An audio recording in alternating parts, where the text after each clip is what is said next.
ഫിയറ്റിൻ്റെ പുണ്ടോ അന്വേഷിച്ച് ഒരുപാട് പേര് നടക്കുന്നുണ്ട്. അങ്ങനെ നടന്ന് ഞാനൊരു പുണ്ടോ എടുത്തായിരുന്നു. നിങ്ങൾ അറിഞ്ഞോന്ന് എനിക്കറിയില്ല. അപ്പോൾ ഞാൻ വിചാരിച്ചായിരുന്നു നിങ്ങൾക്ക് ഒരു ഫിയറ്റിൻ്റെ പുണ്ടോ കൊടുക്കണമെന്ന്. അപ്പോൾ ഞാൻ ഇന്ന് കൊണ്ടുവന്നിരിക്കുന്നത് 2009 മുതൽ 10 രജിസ്ട്രേഷൻ ഫിയറ്റിൻ്റെ പുണ്ടോ ആണ്.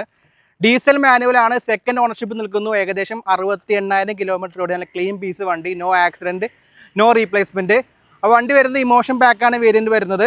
അപ്പോൾ വണ്ടി ഡീറ്റെയിൽസ് പറയുകയാണെങ്കിൽ 2009 10 രജിസ്ട്രേഷൻ ഞാൻ പറഞ്ഞായിരുന്നു. വണ്ടിയുടെ പേപ്പർ വാലിഡിറ്റി വരുന്നത് 2030 വരെ വരുന്നുണ്ട്. ഏകദേശം 5 വർഷം പേപ്പർ വരുന്നുണ്ട്. അപ്പോൾ വണ്ടിയുടെ ടയർ കണ്ടീഷൻ പറയുകയാണെങ്കിൽ ഏകദേശം 60% ഓടാൻ പറ്റിയ 4 കിടുക്കൻ യോക്കോഹാമയുടെ ടയർ കിടക്കുന്നുണ്ട്. കമ്പനി അലോയ് വരുന്നുണ്ട്. അപ്പോൾ ഇൻറ്റീരിയർ നോക്കുകയാണെങ്കിൽ 4 ഡോർ പവർ വിൻഡോ വരുന്നുണ്ട്. ഇലക്ട്രിക്കലി അഡ്ജസ്റ്റബിൾ മിറേഴ്സ് വരുന്നുണ്ട്. കമ്പനി മ്യൂസിക് സിസ്റ്റം വരുന്നുണ്ട്. നല്ല കിടിലൻ സീറ്റ് കവർ ഉണ്ട്. സ്റ്റിയറിംഗ് കൺട്രോൾസ് വരുന്നുണ്ട്. പിന്നെ വണ്ടി ഡീസൽ മാനുവലാണ് വരുന്നത്. അത്യാവശ്യം മൈലേജ് ഉണ്ടാവും. ഏകദേശം 20 കിലോമീറ്ററോളം മൈലേജ് കിട്ടാൻ സാധ്യതയുള്ള വണ്ടിയാണ്. ബാക്ക് സൈഡ് നോക്കുകയാണെങ്കിൽ ബാക്ക് സൈഡ് നല്ല കിടിലൻ സീറ്റ് കവർ ഉണ്ട്. വേറെ കുഴപ്പങ്ങളും കാര്യങ്ങളും ഒന്നുമില്ല. വണ്ടിയുടെ ബാക്ക് സൈഡ് നോക്കുകയാണെങ്കിൽ ഡിഫോഗർ വരുന്നുണ്ട്. ബാക്ക് വൈപ്പർ വരുന്നുണ്ട്. അപ്പോൾ വണ്ടിയുടെ ഡീറ്റെയിൽസ് ഞാൻ പറഞ്ഞ പോലെ 2009 10 രജിസ്ട്രേഷനാണ്. അപ്പോൾ ഇത് 26-ാം വർഷമായതുകൊണ്ട് 4 വർഷത്തോളം ഞാൻ തുടക്കത്തിൽ 5 വർഷം എന്ന് പറഞ്ഞു പോയതുകൊണ്ട് പറഞ്ഞാണ്.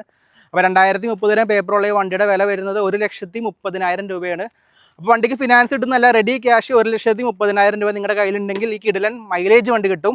അപ്പോൾ കൂടുതൽ വിവരങ്ങളും കാര്യങ്ങളും അറിയാൻ വേണ്ടി എത്രയും പെട്ടെന്ന് ഈ കാണുന്ന നമ്പറിൽ വിളിച്ചോളൂ.